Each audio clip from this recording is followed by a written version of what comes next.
kita mulai market update kita. Semalam kita sudah itulah ya, mendapatkan sedikit jawabannya, sedikit clue lagi dari The Fed. Karena kan dalam minggu yang lalu sampai ke hari ini, itu yang dinantikan oleh pasar itu kan adalah peluang The Fed untuk mengurangi pembelian obligasi di pasar. Atau yang sering kita sebut sebagai tapering ya. Kemarin pada pertemuan di Jackson Hole Symposium ya, si Gubernur The Fed sudah mulai memberikan clue lagi. Kalau mungkin saja ya, tapering itu atau pengurangan pembelian obligasi itu akan dilakukan di tahun ini. Kemungkinan besar di akhir tahun. Jadi kalau misalnya di akhir tahun itu, seenggaknya clue-nya lah ya, akhir tahun akan dilakukan, berarti ya pasar akan mulai melakukan antisipasi. Yang jadi perhatian kita adalah beberapa indeks menunjukkan sesuatu yang berbeda ya. Kita misalnya ambil contoh indeks dolar. Kemarin kita lihat dia malah koreksi. Apa sih yang membuat dia koreksi ya? Bukannya harusnya dia tambah menguat ya. Itu satu ya. Nah, artinya dari indeks dolar sendiri kita mulai bisa memberikan buat kita ya bahwa ini kayaknya si tapering ini mungkin tidak akan terlalu berat-berat banget ya. Karena ini ya, saya mesti jelasin kembali ya, tapering itu bukanlah sesuatu yang buruk sebenarnya. Mungkin buruk Pak untuk jangka pendek, karena ada terjadi outflow kan. Uang-uang yang ya kita bilang hot money lah, uang-uang panas yang tadinya mereka investkan di emerging market ya, karena keadaan ekonomi mereka udah mulai membaik, mereka akan menarik uang mereka kembali ke negaranya. Karena kalau tapering berarti pengurangan pembelian obligasi, stimulus berarti akan dikurangin. Itu menunjukkan bahwa data-data ekonomi di negara tersebut, di negara US berarti ya, di negara US tersebut itu semakin membaik. Nah, semakin membaiknya sebuah negara yang kita bilang negara yang menguasai ekonomi dunia ya, itu membaik, sebenarnya itu cukup bagus loh untuk kita. Jadi itu sebuah sinyal bahwa sebentar lagi krisis ini juga akan berakhir. Mari kita lihat pada sisi lainnya. Di jangka pendek, ya mungkin saja akan terjadi outflow di sana. Ada terjadi kepanikan di sana. Di mana ya terjadi mungkin penarikan uang-uang panas, ya mungkin ada terjadi profit taking dan lain sebagainya. Tetapi yang jadi perhatiannya kita adalah kita mau lihat jangka panjangnya. Jangka panjangnya teman-teman bisa lihat di sini ya. Saya mungkin udah juga menerangkan di minggu yang lalu. Tapering itu bukanlah sesuatu yang jelek untuk pasar. Teman-teman lihat di 2013. Nah, kita lihat ya. Tapering kan dulu pernah dilakukan di 2013. Nah ini. Waktu di 2013, ini kan tapering terjadi. Berarti ada proses yang sama yang terjadi hari ini. Tapi lihat market bergeraknya bagaimana. Terus ke atas kan, koreksi ini membuat pergerakan dari indeks itu sehat. Pergerakan dari market, pergerakan dari bursa itu lebih sehat ke depannya. Karena dia ada koreksi. Nah, koreksi sebenarnya juga udah pernah terjadi waktu pandemi kemarin. Ya, dan tapering hari ini itu berlangsung karena krisis kan. Nah, habis itu sekarang indeks kita ada di sini. Waktu di 2013, indeksnya ada di mana? 2013 indeks kita ada di sekitar 5.000-an sampai 3.800 ya. Dari 3.800 sekarang indeks kita sudah ada di 6.000. Artinya apa? Artinya koreksi pada indeks itu baik untuk pergerakan selanjutnya. Jadi untuk menghilangkan ketegangan-ketegangan yang ada, mungkin kalau di bahasa teknikalnya overbought dan oversold-nya ya. Jadi dia membuat ya keadaan overbought-nya udah belinya udah maksimal itu berkurang jauh. Ya dengan berkurang jauh orang kan taking profit di sana. Nah, habis itu ada tambahan likuiditas ke pasar yang sehingga dia bisa mendorong terus kan indeks itu terus naik. Jadi ini bukanlah sesuatu yang dibilang apa ya, sesuatu yang jelek, enggak. Ya, itu bukanlah sesuatu yang jelek. Itu sesuatu yang buat kita ke depannya itu tambah baik. Mungkin ya buat scalper, mungkin buat day trader itu tidak baik. Karena mereka kan jangka pendek ya. Tapi kalau teman-teman ada di swing, apalagi ada di position ya, apalagi ada di bagian investasi, Dengan adanya tempering, dengan adanya koreksi pada market, itu kan sesuatu yang wow, ini kesempatan. Benar nggak? Ya, nah sekarang pandangan kita ada di mana? View kita ada di mana? Itu dulu, letakkan dulu gayanya kita itu pada posisinya dulu, sehingga kita lihat tempering yang ada sekarang itu menakutkan kita, karena setup kita kan pasti akan mungkin tidak akan bekerja dalam keadaan kepanikan market, ya. Tetapi kalau teman-teman ada di swing, ya, yang mengikuti trend, ada di position, apalagi teman-teman yang ada di investor, ya, di investasi, ini kan kesempatan teman-teman muncul di market kalau dia koreksi kembali, gitu ya. Jadi view-nya itu harus jelas dulu. Jangan mendengarkan view-nya si scalper, terus habis itu kita adalah swing, ya otomatis kita akan ketakutan dong. Jangan melihat, oh dia adalah day trader, ya. Habis itu dia bilang, oh, begini. Terus kitanya bagaimana? Ya kan itu menjadi masalah. Karena apa? Itu jadi kayak ayam sama bebek. Nggak nyambung jadinya. View-nya itu jangka pendek, sedangkan gaya kita itu untuk jangka panjang. Oke, nah sekarang permasalahannya begini. Kalau market koreksi, kan pasti akan posisi-posisi kita kena dong. Posisi kita hold. Atau bagaimana nih? Udah pasti akan rugi nih. Nah, di sini kenapa seringkali saya bilang kan, coba agak lama di market ini. Teman-teman akan bisa merasakan gunanya risk management di situ. Karena kalau teman-teman menerapkan yang namanya risk management, otomatis kalau market bereaksinya panik, pasti akan kena yang namanya stop loss kita. Kita udah punya level di mana kita tahan, oh oke, ini kita lepas. Melepas sebuah saham artinya mengembalikan modal kita, mengembalikan amunisi kita menjadi full lagi, fully reloaded, kita punya senjata. Begitu ada kesempatan datang tinggal tembak, bukan disangkutin di situ. Ya, nah makanya kalau udah keadaan kayak gini, teman-teman akan bisa mulai melihat bagaimana yang namanya risk management itu bekerja. Dia akan menjadi penyelamat kita dalam keadaan seperti ini. Kedua, saya mungkin ya sekalian mention ini ya. Teman-teman mungkin melihat risk management itu tidak ada gunanya. Karena apa? Sekarang teman-teman dimanjakan oleh si otoritas bursa. Dikasih yang namanya ARB hanya 7%. ARB dan ARA pun sebenarnya itu udah memanjakan kita di dalam trading. Kalau trading sebenarnya kan tidak ada namanya ARA, tidak ada namanya ARB. Ya, teman-teman bisa lihat di kripto, teman-teman bisa lihat di forex. Itu tidak ada loh namanya ARA dan ARB. Dia mau naik 1000% hari itu ya monggo, silakan naik gitu. Nggak ada dibatasi. Itu trading sesungguhnya. Coba bayangkan kalau di trading begitu, teman-teman tidak menerapkan yang namanya risk management. Udah pasti habis-habisan. Balik lagi ke soal tempering ya. Tempering itu baik. Baik itu dalam arti kita melihat bahwa si market ini, ya si pasar ini, terutama pasar US, itu sudah mulai membaik. Membaik dari mana kita lihatnya? Nah, ukuran yang dipakai oleh The Fed untuk mengukur tempering ini akan dijalankan atau tidak ada di pengangguran. Jadi angka pengangguran, ya, job unemployment rate-nya mereka, ya. Itu yang pertama. Yang kedua yang mereka lihat adalah inflasinya. Inflasi itu kan kalau dia meningkat, artinya ada peningkatan pada konsumsi di masyarakat. Kalau deflasi berarti ada pengurangan ya konsumsi. Ya makanya terjadi deflasi, orang menghemat. Nah, kalau misalnya inflasi terjadi, berarti orang tidak menghemat lagi. Nah, pertanyaannya, kalau orang tidak menghemat, apa yang dia lakukan? Kenapa dia berani tidak menghemat? Karena dia sudah punya uang. Ya, dia sudah punya pemasukan, gaji yang dia dapat itu mungkin sudah mencapai sebuah taraf di mana dia sudah bisa melakukan konsumsi kembali. Sedangkan kalau misalnya deflasi, artinya gaji yang mereka dapat itu agak kurang nih, gue harus berhemat.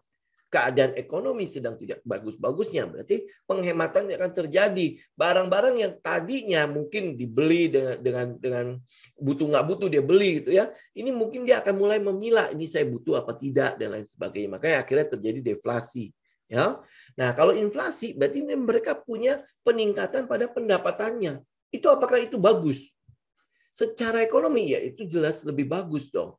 Dengan adanya konsumsi yang meningkat, otomatis manufaktur bisa memproduksi barang, ya kan? Nah, manufaktur bisa memproduksi barang karena adanya demand dari toko-toko, dari supplier, dari distributor yang stoknya mulai menipis. Ya, kalau teman-teman lihat begitu, tempering bagus nggak? Bagus untuk negara tersebut. Nah, sekarang baliknya ke negara kita.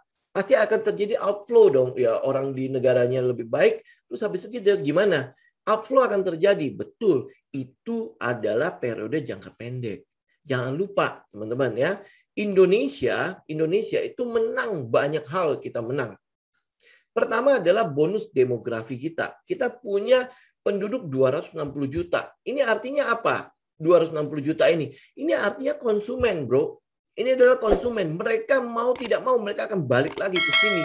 Jangka pendek, betul, itu akan terjadi outflow. Dan itu tidak bagus untuk market kita.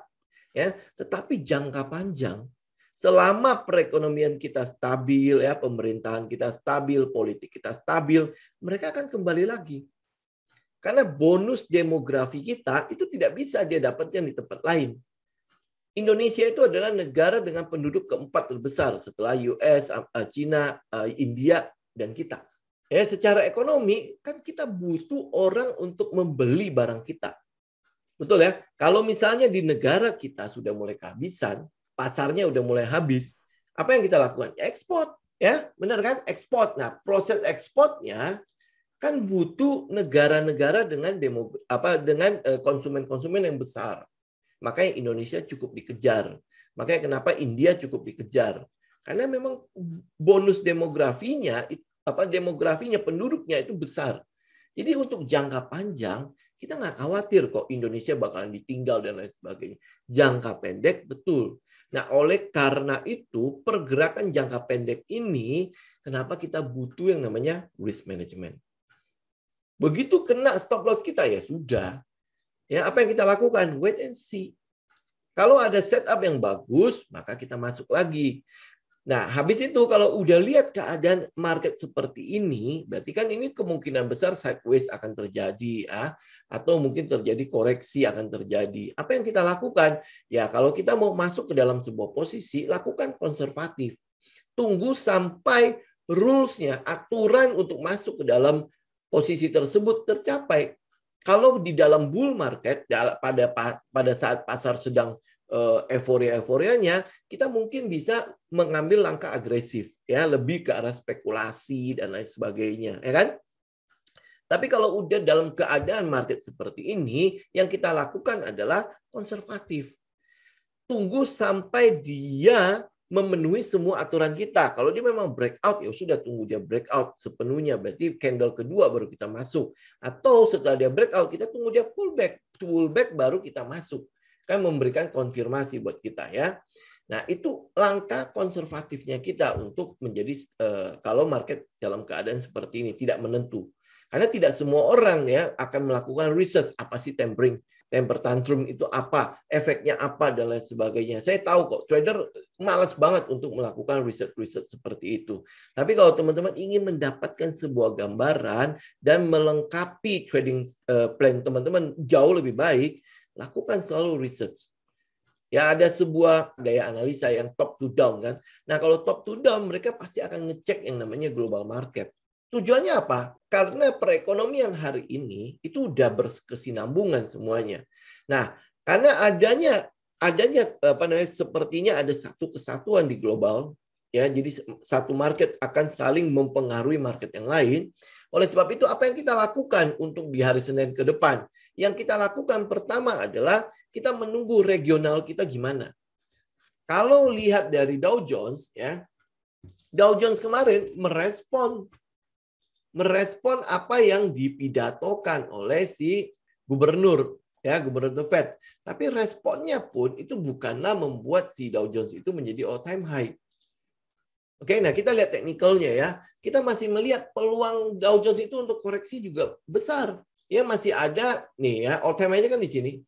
Jadi kalau dia tidak bisa tembus all time high, masih ada peluang untuk dia kembali retest kembali ke support ini. Ya kan? Sama halnya dengan si indeks dolarnya sendiri. Jangan senang dulu dengan indeks dolar yang turun. Karena apa? Kalau kita lihat teknikal, penurunannya juga udah kesentuh di support yang ada.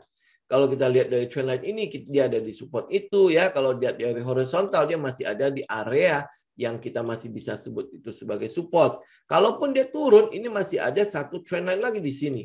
Ya, jadi kalau kita melihat secara teknikal, ini bukanlah sesuatu yang masih cukup mengembirakan teknikalnya loh ya, secara jangka pendek ya. Termasuk dengan safe haven-nya di emas. Ya, emas sendiri lihat, pergerakannya memang terjadi momentum di sini. Tetapi mentok lagi di area resisten ini. Dia bisa tembus nggak ke situ? Ya, pergerakan sebelumnya itu kelihatannya false. Nah, sekarang pergerakan yang ini bisa nggak dia sampai menembus ke atas? Itu yang emas. Kita lihat di Dow Jones dulu ya. Kesempatan dia untuk all time high itu masih belum ya. Kita masih lihat dia masih akan ada di resisten. Dia masih harus menguji 35.622. Oke. Nah, habis itu kita lihat yang di emas kan. Emas kan kita udah lihat ya. Dia mentok juga di resisten. DX-nya juga. Indeks dolarnya juga mentok di resisten. Jadi apa yang kita lakukan? Kita hanya menunggu bagaimana regionalnya.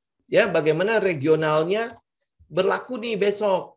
Bagaimana efeknya? Kenapa? Karena regional kita itu juga banyak emerging market kan, ada Malaysia, ada Singapura ya dan lain sebagainya. Itu masih ada di emerging market.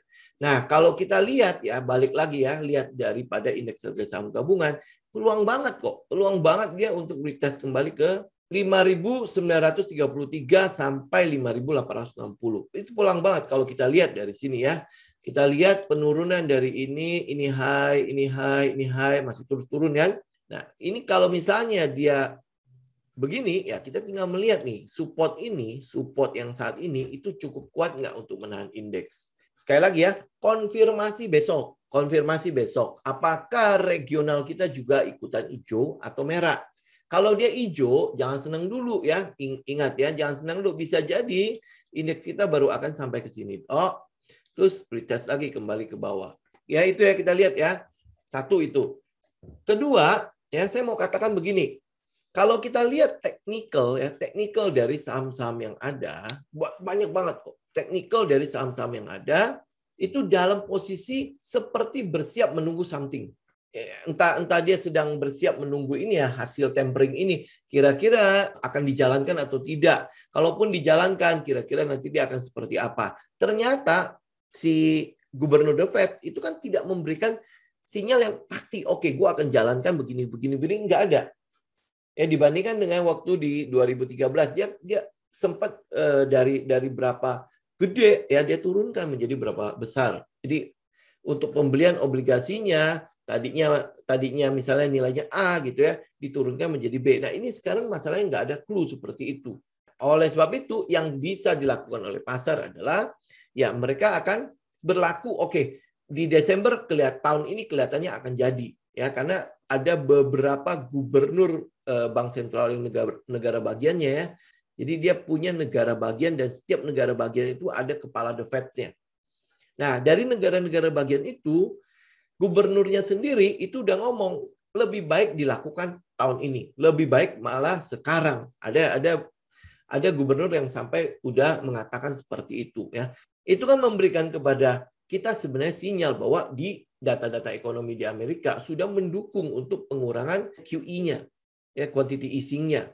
Jadi kalau itu sudah mulai terjadi, ya udah kita tinggal antisipasi. Antisipasi kita apa? Berarti hari ini market akan hari-hari ini nanti sampai ke depan ya, market akan dihantui oleh si tapering ini. Oke, nah habis itu apakah kita tidak trading dengan keadaan seperti itu? Tidak. Oke, kita lihat ya banyak sekali saham-saham yang dalam keadaan low risk, harus kita katakan seperti dalam keadaan low risk. Jadi kalaupun dia bergerak ya, mungkin dia akan bergerak ya. Kalaupun misalnya market ternyata merespon pidato ini juga positif ya. Jadi ada banyak sekali saham-saham yang sudah siap untuk melaju dan lain sebagainya. Kita bisa lihat pertama dulu ya. Ini mungkin saya akan bahas sebentar aja karena banyak banget yang bisa kita bisa cover nih ya. Nanti teman-teman tinggal catat habis itu dianalisa kembali. Misalnya contoh BBRI. BBRI kan kita punya right issue nanti di bulan September ini ya. Ini apakah ini akan mulai mendatar, habis itu udah mulai nungguin right issue selesai, kemudian akan bereaksi ya. Reaksinya harusnya sih kalau ada right issue kan dia pasti akan mempertahankan market ya dengan harga yang mungkin agak lebih tinggi kan. Nah, sekarang tinggal kita lihat nih, apakah pergerakannya masih akan terus turun, terus habis itu setelah right issue baru dia mulai naik, atau seperti apa. Teman-teman bisa pantau ini ya. Karena pergerakan dari BBRI, nih lihat, dia udah mulai selesai. Sepertinya sudah mulai terjadi reakumulasi di sana. Nah, apakah reakumulasinya untuk mengantisipasi right issue atau tidak? Nah, teman-teman tinggal pantau itu. Ya, kebiasaannya saya adalah setiap kali perusahaan melakukan corporate action seperti itu, memang kita hindari. Ya, kenapa ya? Karena bisa aja pergerakannya terjadi karena euforia. Ya, teknikalnya sih mungkin akan confirm ya, tapi karena euforinya terlalu tinggi, ya bisa jadi pergerakannya kita jadi kayak mengejar-ngejar gitu. Itu bukan setup kita banget kan? Setup kita adalah mengumpulkan ya, kalau mengejar ya nggak ada kita nggak ada di setup seperti itu ya, kita mengumpulkan. Nah, apakah BBRI ini akan selesai dalam periode tertentu? Ini kan udah masuk September nih ya. Kalau misalnya kita lihat dari pengecilan trendline-nya, kelihatannya memang ya kalau misalnya dia masih bergerak di sini sampai dia selesai, baru dia akan jalan atau bagaimana. Kita tinggal menunggu konfirmasi aja. Ya, apalagi market dalam keadaan seperti ini. Jadi konfirmasi itu kita butuh banget. Ya, kalau konfirmasi ya masuk. Gitu. Ini BBRI ya. Jadi teman-teman tinggal cek lagi karena saya coba cover banyak banget. BMRI. Ya, lihat BMRI itu juga sama kan, dia dalam posisi yang sekarang ada di bawah. Ya, kondisi low risk. Kenapa? Kita lihat banget gitu loh supportnya di mana, berarti ya stop loss kita bisa ada di bawah-bawah situlah. Ya kan? Nah, teman-teman lihat, saya buka agak gede ya. Biar kelihatan kan? Lihat ya, penurunannya kelihatannya udah selesai toh. Ya, dia habis turun nih, gitu kan. Nah, sekarang posisinya dia sudah mulai sideways di bawah situ. Apa yang dia tunggu? Nggak tahu. Ya, nah habis itu teman-teman lihat lagi, misalnya kayak PJBR. Salah, PJBR. Ya, ini saham-saham yang disukai oleh investor kalau yang PJBR ya. Kalau trader mungkin enggak di situ ya, tapi ya teman-teman cek lah ya bagaimana karakter teman-teman. Kalau suka dengan saham-saham seperti ini, silakan. Tapi ya saya mau tunjukin aja fundamentalnya kan oke ya. Teman-teman lihat ya, dia udah di situ juga. Setupnya kurang lebih sama kan kayak BBRI dan BMRI. Habis itu BJTM. Kondisinya juga sama kan dalam keadaan sudah mulai ada di bawah. Mungkin nggak dia akan jebol bawah? Ya sangat mungkin. Itu gunanya risk management di situ. Tapi kalau ngelihat begini, ya kan ini dalam keadaan sudah mulai low risk. Apakah ini bottom fishing? Ya tinggal lihat dong. Ya tinggal lihatlah saham-saham tersebut ya bottom fishing atau tidak. Kita kan tidak ngambil pisau jatuh kan. Tapi ini sudah mulai low risk ya. Ada support yang mulai tercipta dan dia tidak turun sampai di bawah itu untuk periode tertentu. Oke, nah itu BJTM. Habis itu kita lihat lagi BBTN. Ini kita bahas dulu ya saham-saham yang di perbankan ya. Lihat BBTN itu juga sudah mulai kan, sudah mulai terjadi kenaikan kembali setelah penurunan ini udah mulai naik. Ya, BBTN itu kan lebih banyak berhubungan dengan properti kan. Nah, apakah ini menandakan juga sektor-sektor di properti akan mulai saham-saham di sektor properti akan mulai bergeliat di situ ya, karena minggu lalu kita memang melihat bahwa di sektor itu sudah mulai memanaskan mesin kan. Ya, ini teman-teman lihat BBTN. Kalau dihitung kometnya ya ini 1455 itu adalah area yang mau kita tunggu-tunggu nih. Ya, dia akan terjadi apa nggak di situ. Oke. Ini saham finance. Habis itu nah, satu lagi misalnya BBNI. Ini saham pemerintah semua ya. Nih BBNI. Dia sudah di atas nih malah. Ya, nah kita tinggal lihat nih support ini cukup kuat nggak? 5.275, 5.150 cukup kuat nggak? Nah, kalau cukup berarti ini pijakan untuk pergerakan selanjutnya. Nah, itu adalah finance. Bagaimana dengan BBCA? Saya nggak bahas di sini ya, karena dia juga ada corporate action ya, berupa stock split ya. Nah, BBCA ya teman-teman lihat sendiri pergerakannya. Ada peluang memang dia akan koreksi di sini sampai ke bawah sini ya. Tapi di sini pun ya kita lihat memang ada sebuah support untuk pergerakan sekarang. Apakah dia akan tutup dulu gap baru mulai naik lagi atau bagaimana? Karena dia ada corporate action, makanya kita hindari. Kecuali ya ada setup kita masuk di situ sebelum corporate action terjadi, oke. Tapi teman-teman bisa tungguin BBCA karena kan dia setelah stock split akan lebih murah daripada harga sekarang. Nah, setelah stock split harusnya akan lebih menarik BBCA untuk kita. Ya, kalau sekarang 30.000 berarti satu lotnya itu bisa 3 juta lebih. Ya itu kan cukup premium banget kan. Nah, harga sepremium itu bisa naik setinggi apa lagi? Tapi kalau misalnya dia stock split, ya mungkin kita masih lihat ada peluang-peluang untuk kita bisa ya setidaknya melihat BBCA untuk ke depannya. Nah, habis itu teman-teman bisa lihat di saham-saham yang berhubungan dengan LQ45, Kompas 100, dan lain sebagainya. Kita lihat bareng-bareng ya. Nah, ini ada misalnya contoh GJTL. Ya, ini juga dalam kondisi seperti itu ya, lihat ya pergerakannya udah seperti itu. Jadi pergerakannya, nah teman-teman udah lihat pergerakan seperti itu karena market seperti ini ya sekarang lagi tidak menentu begitu ya itu konfirmasi aja. Kalau konfirmasi dia bisa breakout dari base ya 830 nggak apa-apa tungguin aja di situ dia breakout baru kita bereaksi. Habis itu teman-teman lihat ya INTP sudah ada di base yang selama ini kita mencoba untuk menunggu dia kapan ya. Nah, itu dia udah dalam kondisi base nih. Nah, kalau dalam kondisi base begini, apa yang kita lakukan? Karena sekali lagi ya, market seperti ini, maka kita tunggu konfirmasi dia break dulu di 113575 ya, 1160 ya. Dia break itu baru kita ikut. Pergerakan ini masih tinggi kok INTP. Kenapa masih tinggi ya? Teman-teman tahu ya, dia ada cycle di situ. Ya INTP ya, tungguin INTP. Ya benar-benar tungguin ya karena di bawah kan kita udah mungkin telat tidak berhasil kita masuk, kemudian dia tidak LPS juga ya. Nah, hari ini dia sudah melakukan itu. Ini textbook banget kan? Ya jadi karena marketnya dalam keadaan seperti ini ya kita tunggu dia konfirmasi dia break.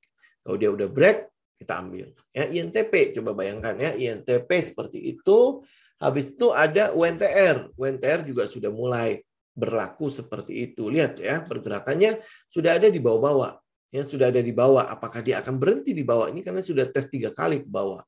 Ya, dia udah di bawah. Ini UNTR loh ya, UNTR. Habis itu teman-teman bisa lihat misalnya di gas ada namanya Raja. Posisi juga udah begitu. Lihat ya. Ini posisi juga udah di sini. Nah, apakah ini udah mulai selesai berhenti? Kita lihat memang di volumenya juga udah mulai cukup ini ya, cukup memadai kan. Nih. Ya tinggal menunggu konfirmasinya. Begitu confirm, ikut. Ya ingat ya, kita tidak akan terlalu agresif karena keadaan market seperti sekarang. Tetapi kalau dia confirm, ikut. Ya ikut ya tentu ya dengan risk management segala macam hitung semua. Trading plan harus sudah siap di situ. Habis itu, nah ASI, Astra International. Kebayang ya, mobil aja sampai udah mulai diborong, ya kan?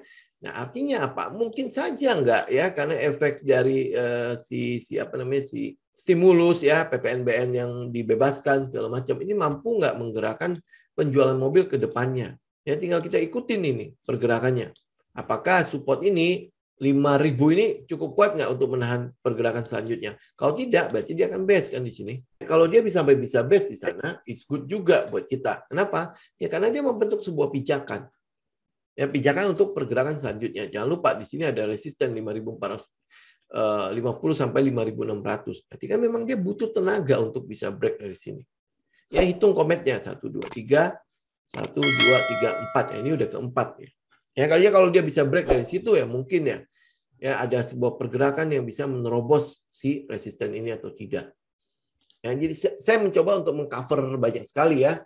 Kalau Astra International begitu, berarti IMAS juga teman-teman juga bisa perhatikan ya. Dia udah pernah spike di situ ya, udah pernah arah di sana.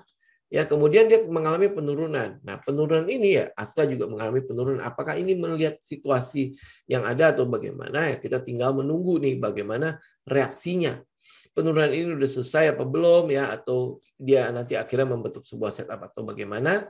Bereaksi aja kalau misalnya dia memenuhi kriterianya kita untuk masuk ya karena kita melihat anak perusahaannya kayak IMJS itu masih cukup utuh trennya Lihat ya, masih cukup utuh trennya. Oke. Nah, habis itu kita lihat lagi adalah BRPT misalnya. Nah, ini sekalian saya mau bahas BRPT. BRPT kan kemarin di minggu yang lalu maunya kita apa? Ini maunya kita kan, dia membentuk pennant di sini. Maunya kita loh ya, ingat ya, itu maunya kita. Ya, maunya kita dia membentuk pennant di sana. Betul ya? Itu bukan berarti kita mendikte market kan. Nah, akhirnya dia break. Begitu dia break, apa yang terjadi? Ya kita tinggal ukur apakah penurunan ini masih melahirkan momentum apa tidak. Ya, masih momentumnya masih kuat apa tidak ya, pullback-nya itu dangkal apa pullback yang sudah dalam. Ternyata kita lihat ya 38,2 cukup mampu untuk menahan penurunan ini. Ya tinggal kita konfirmasi besoknya bagaimana. Ya besok kalau misalnya dia melahirkan sebuah candle yang gede di sini, ya misalnya kayak gitu ya. Nah, teman-teman udah bisa lihat, oh ini apa ini? Itu berarti ada sebuah pantulan di sana. Ini saya mencoba untuk mengcover sebanyak mungkin ya.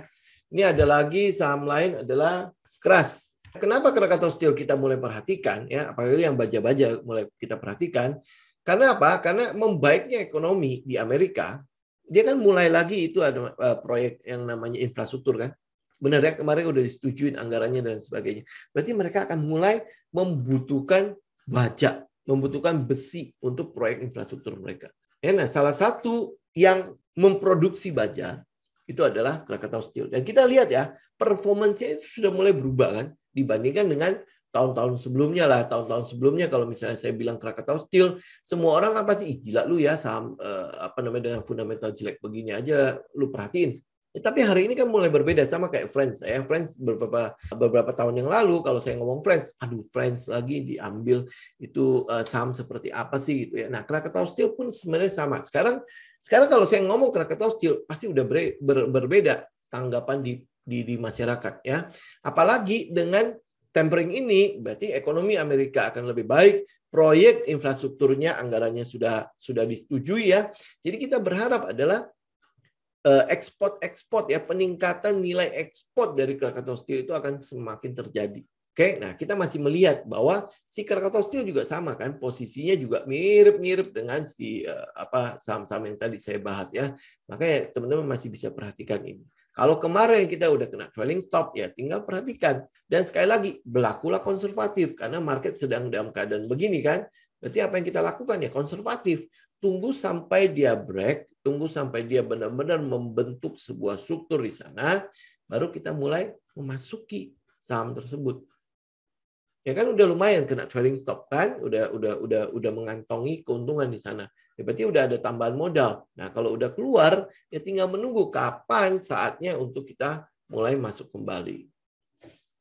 Oke, nah kalau Krakatau Steel baja seperti itu, harusnya perusahaan-perusahaan baja yang lain pun akan mengalami peningkatan. Oke, nah kembali lagi soal tempering. Kalau ekonomi Amerika mulai membaik, ya berarti mereka juga akan membutuhkan komoditi ya untuk mendukung manufaktur mereka.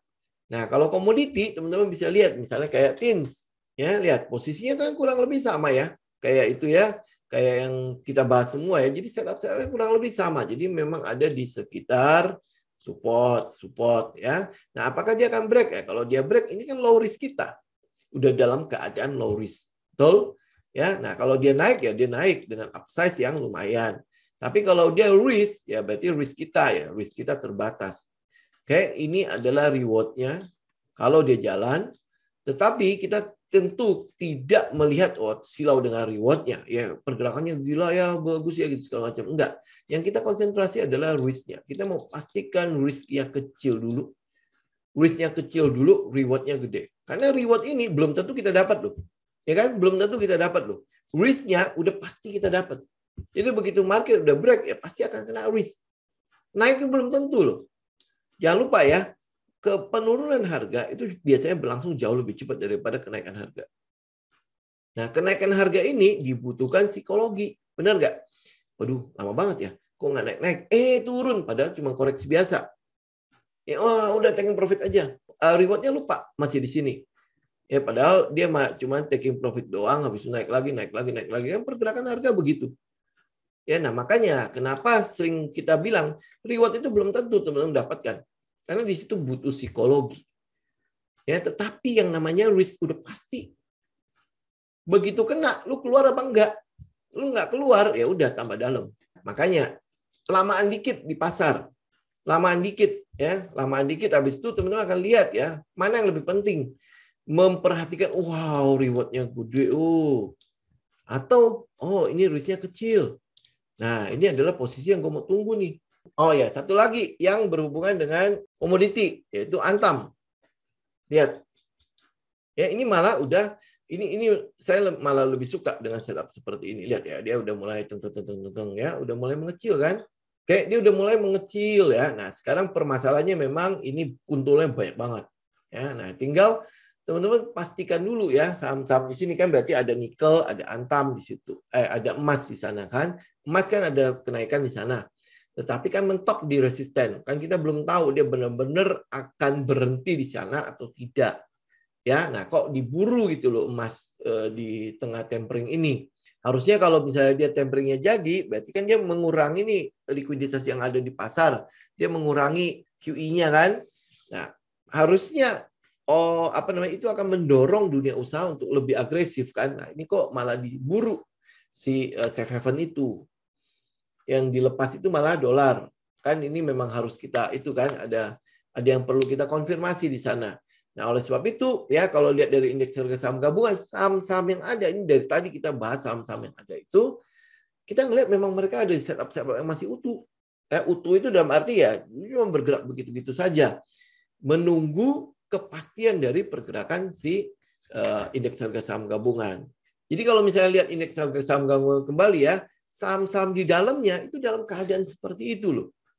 Saham-saham di dalamnya yang tadi kita bahas ya sekian banyak saham itu, di dalamnya itu masih seperti itu.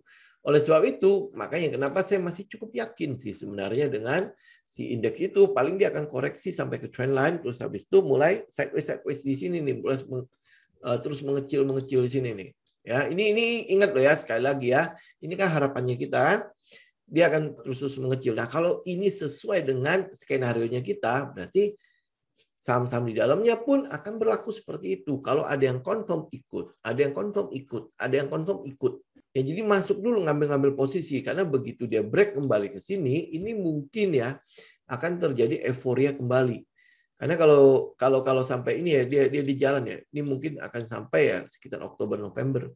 Kalau sampai dia berjalan seperti itu ya. Kita lihat nih ya, time frame-nya itu mungkin akan sampai di Oktober pertengahan sampai akhir ya. Ini bukan dukun loh ya. Kita bukan memberikan kepastian bahwa tanggalnya pasti akan kayak gitu ya, enggak.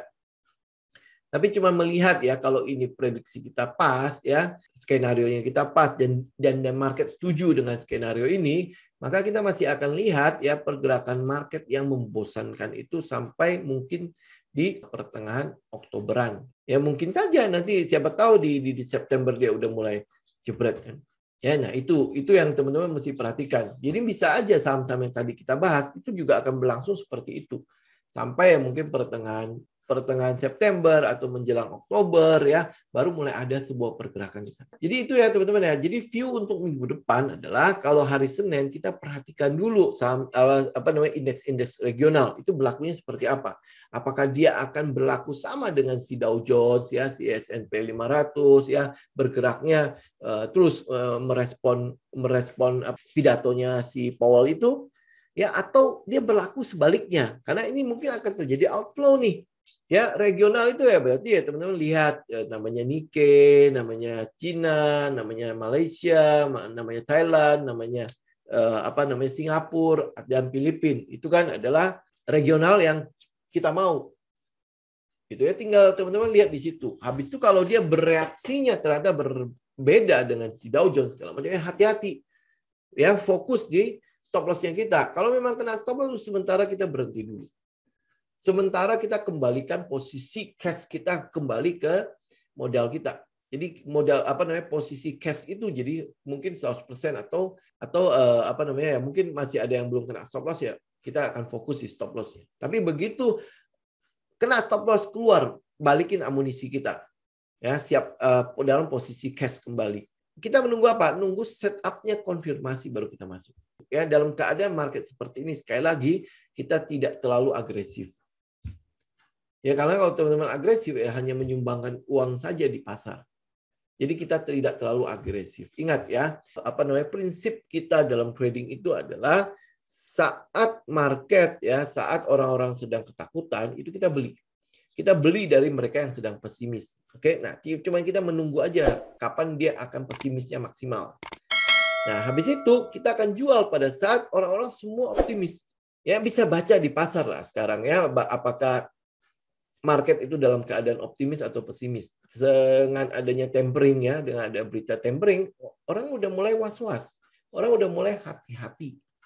Ya kan? Nah, tinggal kita menunggu maksimalnya di mana. Ya, begitu udah mulai maksimal, di situ udah mulai kita masuk. Ya, shifting psikologinya teman-teman perhatikan. Ya, itu adalah ya mungkin ya adalah trading system yang susah banget ya untuk diajarkan, dijadikan sebuah patokan. Tetapi ya teman-teman bisa merasakan lah. Itu sebabnya kenapa harus agak lama di pasar ini. Sebenarnya teman-teman bisa mengerti bahwa bagaimana cara kerjanya. Orang lain sedang bereforia, kita mungkin akan berlaku sebaliknya. Bagaimana ya kita melihat ya, ada pembalikan arah nggak di sini? Ya, saya tutup untuk market update kita hari ini ya. Jadi kalau marketnya sedang begitu, ingat ya, Senin kita konfirmasi regional dulu. Kalau regionalnya cukup bagus ya, saham-saham yang sudah ada setup-setupnya, konfirmasi aja. Konfirmasi baru masuk. Karena marketnya kita masih belum melihat ini akan bergerak menuju ke sebuah trend. Ini mungkin masih akan konsolidasi di sini. Jadi sekali lagi analisa kembali, jangan terima utuh doang. Ya, analisa tadi kan kita bahas cukup banyak saham ya di situ ya. Jadi analisa balik lagi ya, selalu perhatikan risk-nya. Risk first, profit second. Thank you teman-teman, tetap sehat ya. Happy weekend semuanya. Sampai ketemu lagi di market update berikutnya. Salam tim.